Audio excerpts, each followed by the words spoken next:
Hi, my name is Erica, and here at Paper Issues, we have fun monthly challenges in our Facebook group, which I will link below. For January, the theme is board games, and my challenge is Scrabble. Now, the challenge is simple. Create an intersecting title or one with alpha tiles. Spoiler alert, I ended up doing both. For today's page, I'm using the Festival of Lights paper pack from Photoplay, which had lots of great cut aparts like these cute little candles. I inked some Distress Oxide and Bright Persimmon to my right to create an ethereal glow behind my little candle flames.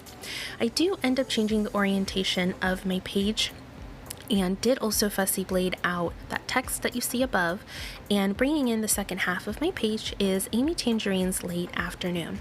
Now for a quick and easy hack to create a lace scallop punch look. I just trace around a small jar and cut it out and take my 1/8 inch punch to finish it off.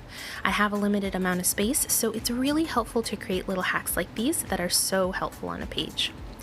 I really love the orientation a lot better this way. My title flows a lot better, and so will my photos, I feel. Now to create my alpha tiles, I took this wood grain paper and cut out 3/4 of an inch squares. I'm taking my tiny little delicate pink tweezers that are found in the Paper Issue store to place my letters down. They're also really helpful in scraping any spillage of glue around my elements, and it allows me to keep my page nice and clean, which I appreciate. So there go my candles. I arranged them in a menorah sort of fashion below my alpha tiles, and back my photos with white paper and that little orange square, a rectangle rather, behind the photos.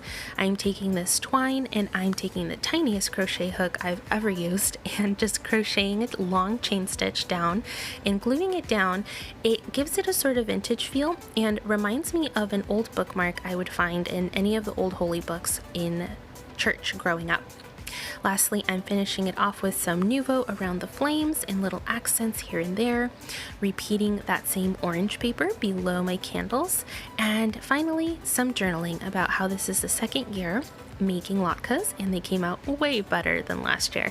I still have to work on the size though, because I feel like mine are really giant. But otherwise, that's it. Thank you so much for watching. I hope this inspired you to scrap, and I hope to see you in the Facebook group sometime soon. Don't forget, all items are subject to 20% off if you use the code LUCKY on paperissues.com.